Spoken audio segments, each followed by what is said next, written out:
السلام عليكم ورحمة الله تعالى وبركاته. مرحبا بالجميع وتحية إليكم من جديد. برنامج اليوم هو برنامج مهم موجه خاصة إلى الإخوة والأخوات الذين لديهم تساؤل عن أنواع لم الشمل التي تمنح لها نسبة كبيرة من فيزا لم الشمل.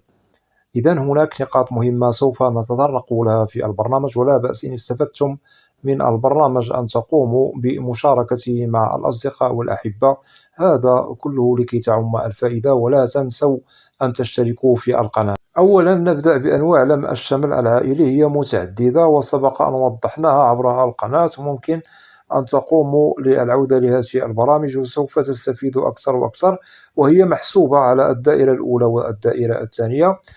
فيها يعني لم شمل الأزواج، لم شمل الأبناء فوق من 21 سنة وأقل من 21 سنة سواء متزوجين أو غير متزوجين، لم شمل الوالدين، ولم شمل الإخوة سواء بجرين كارد أو بالجنسية الأمريكية.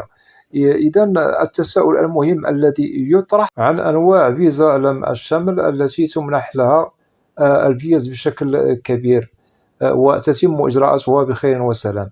هنا نبدأ أولا بالتوضيح المهم. عندما يقدم المعني بالتقديم لعائلته بالولايات المتحدة على لم الشمل، دائما نؤكد عليها، لازم أن تتوفر فيه الشروط والمؤهلات مكتملة، والتي هي موضوعة من طرف قانون الهجرة الأمريكي.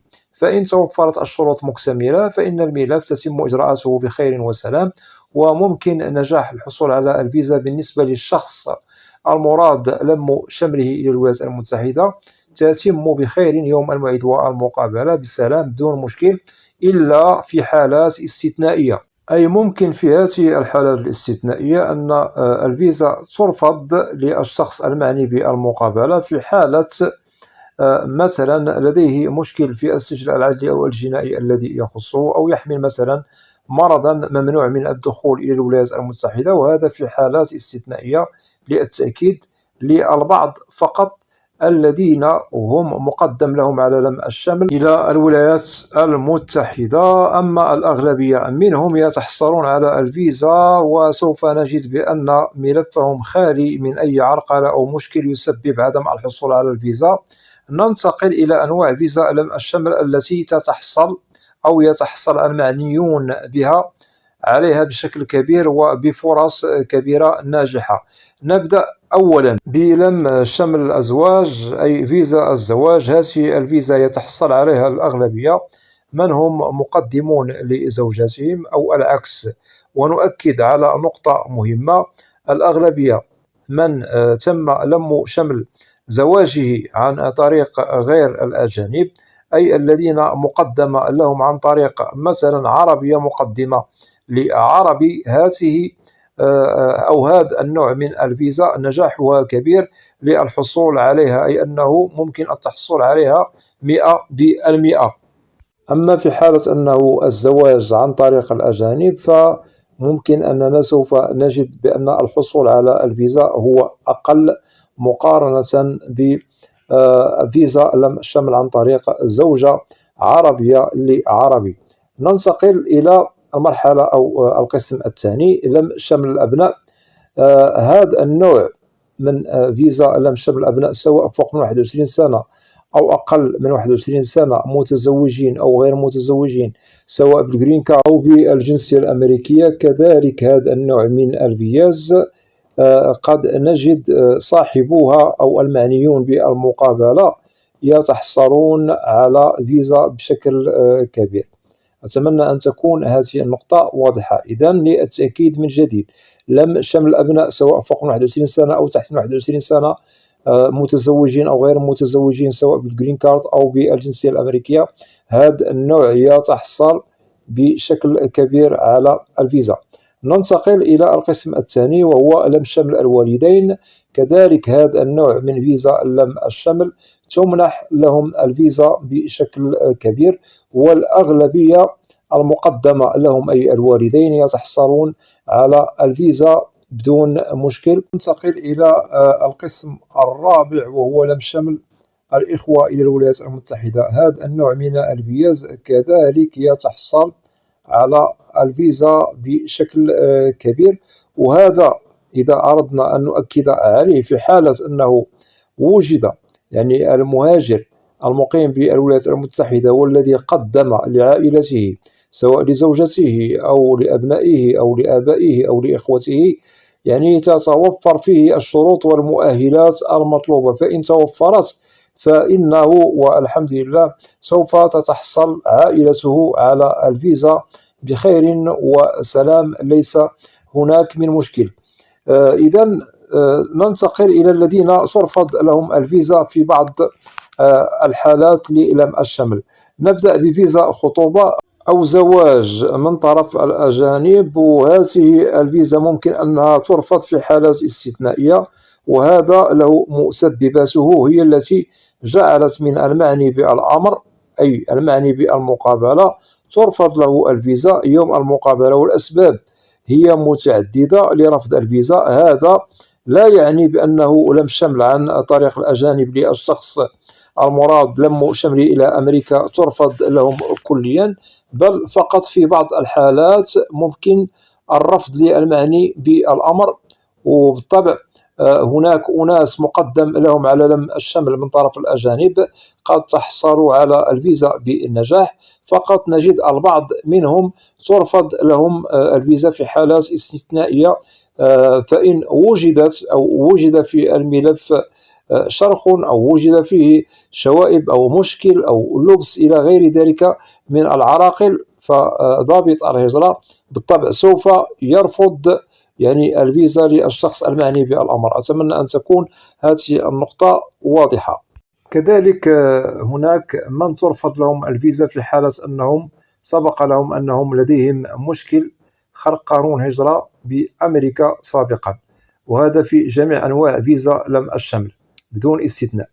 وننتقل هناك مشكل الإعانة أو الضامن أو ما يسمى سبونسر، قد يخلق مشكل في عدم الحصول على الفيزا في جميع أنواع فيزا لم الشمل، في حالة أنه تم تصحيح المشكل قبل المقابلة لكي نستعين مثلا بسبونسر، فممكن أنه هذا يفي بالغرض بدون مشكل. وبالطبع هنا سوف يقبل الملف قانونيا لكي تسهل على المعني بالأمر يعني لم شمله إلى الولايات المتحدة، وبالطبع سوف يتمم إجراءاته يوم الموعد والمقابلة ويتحصل على الفيزا بنجاح بدون مشكل. ننتقل إلى نقطة مهمة، صلة القرابة تلعب دورا مهما بالنسبة للم الشمل إلى الولايات المتحدة. في حالة عدم وجود الصلة الأساسية كمقرب درجة أولى ودرجة ثانية، وعلى حسب المهاجر هل لديه الجرين كارد أو الجنسية الأمريكية، فممكن للمعني بالأمر أي بلم الشمل أن ترفض له الفيزا، وهذا في حالات عديدة رفضت لهم الفيزا، لأن هناك مراجعة مهمة يقوم بها ضابط الهجرة يوم المقابلة لملف المعني بلم الشمل. في حالة وجود خلل بأنه ليس من المقربين سواء درجة أولى أو درجة ثانية، فسوف ترفض له الفيزا بدون نقاش. أتمنى أن تكون هذه النقطة واضحة. ودائما نؤكد بأن لم الشمل العائلي فقط يخول لمن يخول للدرجة الأولى والدرجة الثانية، يعني الأزواج الأبناء وكذلك الإخوة والوالدين.